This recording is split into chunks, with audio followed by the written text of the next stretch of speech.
Hi friends, இன்றைக்கி நம்ம எல்லாம் என்ன பார்க்க போகிறோன்னா, ஒரு பேனை எடுத்துக்கலாம். பேனை எடுத்துகிட்டு எண்ணெய் ஊற்றிக்கோங்க. ஸோ இப்போ வந்து நம்ம சோம்பு இருக்கு இல்லையா, ஸோ அதை வந்து போட்டுக்கலாம். ஸோ அது காயிட்டோம். நெக்ஸ்ட் பார்த்திங்கன்னா கருவேப்பிலை போட்டுக்கலாம். ஸோ இது வந்து வாசனைக்கு தான் நம்ம ஆட் பண்ணுறோம். ஸோ நம்ம சேனல் பார்த்துட்டு போங்க, லைக் பண்ணி ஷேர் பண்ணி சப்ஸ்கிரைப் பண்ணி வச்சுக்கோங்க. அப்போ தான் நம்ம போடுற வீடியோ உங்களுக்கு நோட்டிஃபிகேஷன் வந்து சேரும். ஸோ வாங்க.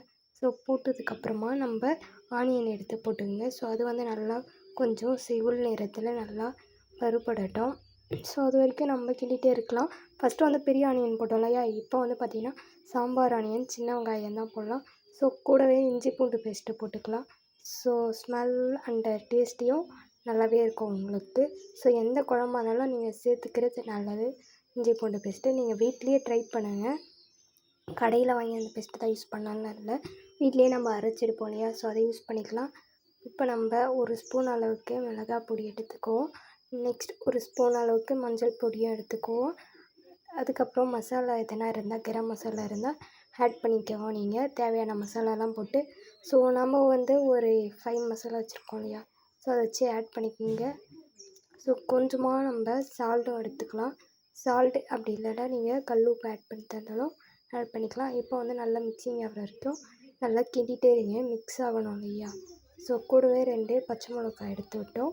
ஸோ அந்த 2 பச்சை மிளகாவும் நீங்கள் நடுவில் கொஞ்சம் லைட்டாக அது ஓப்பன் ஸ்பேஸில் அரிஞ்சு போடுங்க. அப்போ தான் காரம் நல்லா உங்களுக்கு எல்லா இடத்துலையும் இருக்கும்.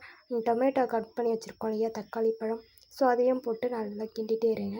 ஸோ அந்த டொமேட்டோ வந்து கொஞ்சம் நல்லா இந்த ஸ்டேஜில் ஆகணும் இல்லையா. ஸோ அதுக்கப்புறம் கூட நீங்கள் உப்பு போட்டுக்கலாம், இல்லை அதுக்கு முன்னாடி போட்டு தந்தாலும் போட்டுக்கலாம்.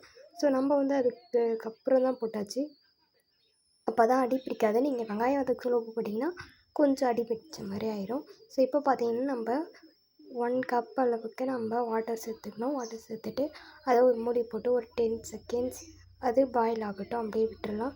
ஸோ கொஞ்ச நேரம் ஆகிடுச்சா, ஸோ இப்போ ஓப்பன் பண்ணி பார்க்கலாம். கொஞ்சம் இதுவாகவே இருக்கும். ஸோ அந்த வாசனை வச்சு மிளகாய் பொடி போட்டோம் இல்லையா, அந்த வாசனை தெரியாது. ஸோ போயிடும். ஸோ இப்போ வந்து பார்த்திங்கன்னா நம்ம அரித்து வச்ச தேங்காய் இருக்கு இல்லையா, ஸோ தேங்காய் துருவி வச்சுருந்தோம், அதை சேர்த்துக்கணும். அண்ட் பாலும் இருக்கு இல்லையா, ஸோ அதையும் சேர்த்துக்கு நல்லா இது பண்ணிக்கலாம். ஸோ வாட்டரும் எக்ஸ்ட்ரா சேர்த்தாலும் சேர்த்துக்கலாம். அப்படிலாம் தேங்காய் பால் அந்த தேங்காய் துருவுறது அது மட்டும் ஓகே தான். ஸோ அதுவே போதும்.